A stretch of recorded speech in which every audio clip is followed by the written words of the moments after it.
15 August లోపల అవి చేసి తీరుతా అని మీకు అందరికీ మాటిస్తున్నా. అట్లనే ఆర్మూర్ మున్సిపల్ చైర్పర్సన్ గారు చాలా విషయాలు, లావణ్య గారు చాలా విషయాలు కైతాలేవే చాలా సమస్యల మీద పాపం రిప్రజెంటేషన్ ఇచ్చింది. కానీ నేను ఒక్క మాట ఇచ్చిపోతున్నా, ఎన్నికల కోడ్ అయిన ఎంబడే ఆర్మూర్కు మున్సిపల్ కార్యాలయాన్ని 16 కోట్ల రూపాయలు మంజూరు చేసి ఆర్మూర్ మున్సిపాలిటీలో వారు చాలా విషయాలు చాలా రిప్రజెంటేషన్ నాకు ఇచ్చిండ్రు. వాటన్నిటినీ తప్పకుండా పరిశీలిస్తా. ముఖ్యంగా మీకు మున్సిపల్ కార్యాలయం నిర్మాణానికి 16 కోట్ల రూపాయలు అడిగినరు, వాటిని మంజూరు చేస్తా. అదేవిధంగా ఆర్మూర్ మున్సిపాలిటీలో విలీన గ్రామాలు ఉన్నాయి, ఆ సమస్యలు కూడా వారు చెప్తున్నారు. వాటిని ఏ మేరకు పరిష్కరించాలో తప్పకుండా ప్రభుత్వం పరిగణలోకి తీసుకుంటుంది. ఇవాళ 10 ఏళ్ల తర్వాత కూడా నరేంద్ర మోడీ గారు వచ్చి చెప్పిన అబద్ధాలనే మళ్ళీ చెప్తున్నాడు. 10 ఏళ్ళు మోడీ గారు ప్రధానమంత్రిగా ఉండి మనకు పసుపు బోర్డు ఇవ్వలేదు, మన షుగర్ ఫ్యాక్టరీ తెరవలేదు. ఇవాళ మళ్ళీ అదే ముచ్చట చెప్పి మనల్ని బోర్ల పడేయాలని చూస్తున్నాడు. అందుకే ఎమ్మెల్యేగా బీజేపీకి ఇచ్చిండ్రు, ఎంపీగా బీజేపీకి ఇచ్చిండ్రు. నేను అడుగుతున్న మా మిత్రులని, ఈసారి పెద్దలు జీవన్ రెడ్డి గారిని ఎంపీగా గెలిపించండి. మీ ప్రాంత రైతుల సమస్యల్ని గల్లీ నుంచి ఢిల్లీ వరకు పరిష్కరించే బాధ్యత పెద్దలు జీవన్ రెడ్డి గారు తీసుకుంటారు. అందుకే మిత్రులారా, ఇవాళ ఒక్కటే నేను చెప్పదలుచుకున్నా, ప్రతి వాడు దేవుడు అంటాడు, అక్షింతలు ఇస్తాడు. నేను అడుగుతున్న ఈడ 90% మా హిందూ సోదరులు ఉన్నారు, మా హిందూ బంధువులు ఉన్నారు. ఎక్కడైనా కళ్యాణం కాకుండా అక్షింతలు వస్తాయా? మనం పెళ్లికి ఎప్పుడైనా వెళ్తే కళ్యాణం అయినాకనే కదా మన చేతులు అక్షింతలు పెడతారు వేయమని. భద్రాచలంలో అయినా అయోధ్యలో అయినా రాముల వారి కళ్యాణం అయినాకనే కదా మనకు అక్షింతలు ఇస్తే మనం అక్షింతలు వేసి దండం పెట్టుకునేది.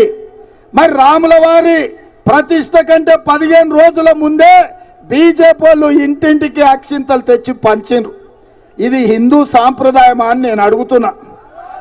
ఇది దేవుడిని మోసం చేయడం కాదా? దేవుడి పేరు మీద ఓట్లు అడుక్కోవడం, ప్రజల్ని మభ్యపెట్టడం కాదా?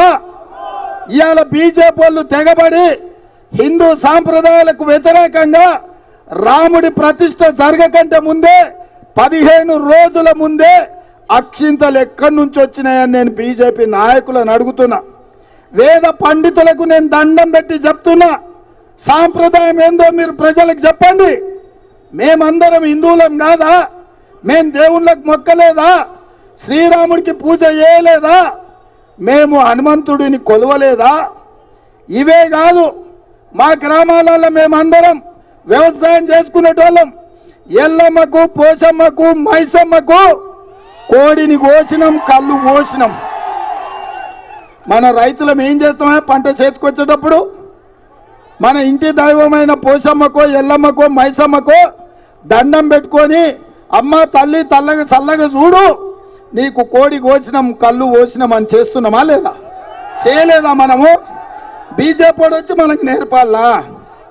బీజేపీ వచ్చి మనకు భక్తి గురించి, పూజల గురించి చెప్పాలనా? వాళ్ళు ఇవాళ దేవుడిని అడ్డం పెట్టుకొని బాక్సులో ఓట్లు వేయించుకొని దేవుడిని మనల్ని కూడా మోసం చేయాలని ఇవాళ కుట్రలు చేస్తారు. అందుకే ఆలోచన చేయండి మిత్రులారా. అందుకే నేను ఒక మాట చెప్పదలుచుకున్నా, దేవుడు గుడిలో ఉండాలి, భక్తి గుండెల్లో ఉండాలి. వాడే నిజమైన హిందువు. దేవుడు గుడిలో ఉండాలి, భక్తి గుండెల్లో ఉండాలి. వాడే అసలైన హిందువు తప్ప బజార్లో పోతే దేవుడి బొమ్మ పెట్టి ఓట్లు అడుక్కునేటోడు బిచ్చపోడైతాడు తప్ప భక్తుడు ఎట్లయితాడు? బస్ స్టాండ్ల ముందు అప్పుడప్పుడు మనం చూస్తాం, పెద్ద స్తంభాలం పెట్టుకొని అయ్యప్ప బొమ్మ పెట్టుకొని, అయ్యా నాకు కాళ్ళు లేవు, నాకు చేతులు లేవు, నాకు కళ్ళు లేవు, దేవుణ్ణి చూసి పిచ్చమెయ్యి నేను బతుకుతా అని. అట్లనే ఇవాళ బీజేపీ వాళ్ళు బొచ్చల ఓట్లు అడుగుతున్నారు. ఇంతకు మించిన దుర్మార్గం, ఇంతకు మించిన హిందూ ధర్మాన్ని వంచడం ఎక్కడైనా ఉంటుందా?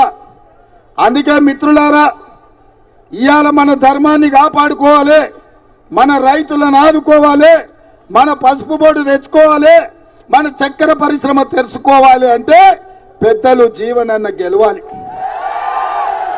మాకందరికీ పెద్దన్న, నాకు ఒక అవకాశం వచ్చి నేను ముఖ్యమంత్రి కావచ్చు, కానీ జీవనన్న మన కుటుంబ పెద్ద, మన సమాజానికి పెద్ద.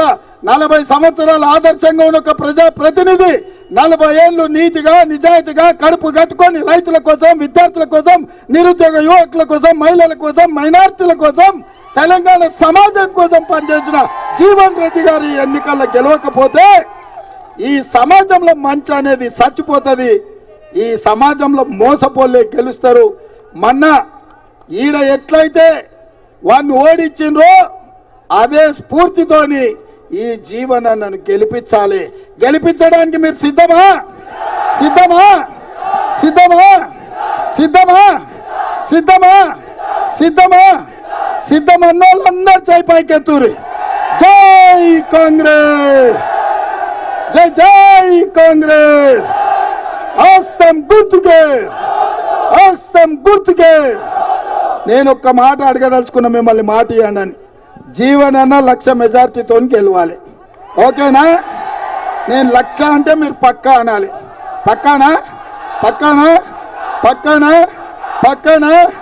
1,00,000 1,00,000 1,00,000 1,00,000 1,00,000 1,00,000 1,00,000 1,00,000 1,00,000 1,00,000 1,00,000 1,00,000